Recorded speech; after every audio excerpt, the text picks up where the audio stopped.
President Trump pledges to watch Google closely. Find out why you too should be concerned. Hi, I'm Peter Schweizer, and this is The Drill Down, where we drill down on cronyism and corruption in the federal government.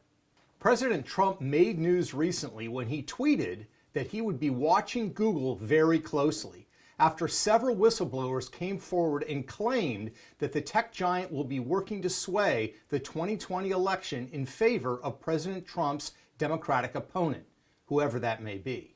These former Google employees are hardly the first to sound the alarm about the power of Google and their ability to manipulate our behavior without anyone knowing about it.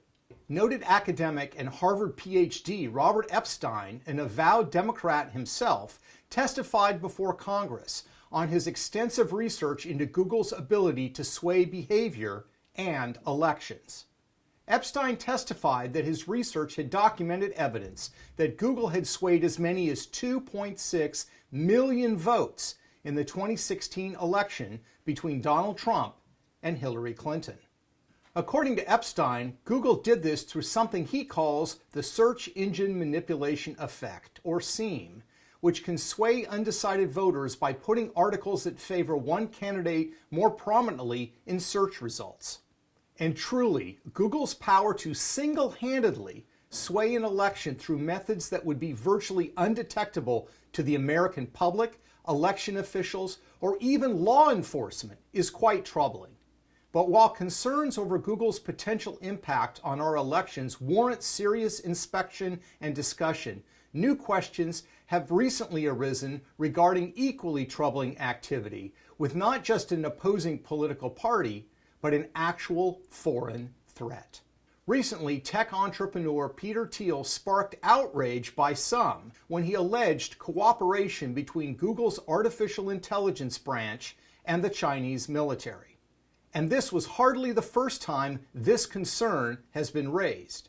Thiel's comments echoed the concerns of General Joseph Dunford, chairman of the Joint Chiefs of Staff, who last year said that Google's decision to work on artificial intelligence in China while not renewing their contract with the Pentagon give an indirect benefit to the Chinese military. In response, Trump asked Mnuchin to look into it. His inquiry apparently consisted of Mnuchin speaking to Google's CEO, who assured the Treasury Secretary that Google's work would not pose a security threat to the United States. Apparently, that was good enough for U.S. officials. Unfortunately, this wasn't the first time Google has run afoul of U.S. law or privacy concerns, only to be let off the hook by the U.S. government. In 2013, Google was forced to admit that their Street View project had violated numerous privacy laws when their Google Maps vehicles were caught capturing Wi-Fi information and email passwords of innocent people in addition to pictures of street addresses. Google simply paid a small fine and was told to better monitor the behavior of their own employees. At least that time Google admitted, after numerous lawsuits, to their wrongdoing. But they still deny other problems that mounting evidence suggests are all too real. In July of 2019, Google representatives testified under oath before Congress that Google employees didn't maintain blacklists or the names of censored users that would be hidden on the internet. But several batches of leaked documents, including some just released by former Google employees who have decided to come public, suggest that Google has in fact maintained blacklists of numerous users, specifically on their YouTube platform. The truly scary thing about this form of manipulation is that it's so difficult, if not impossible, to detect.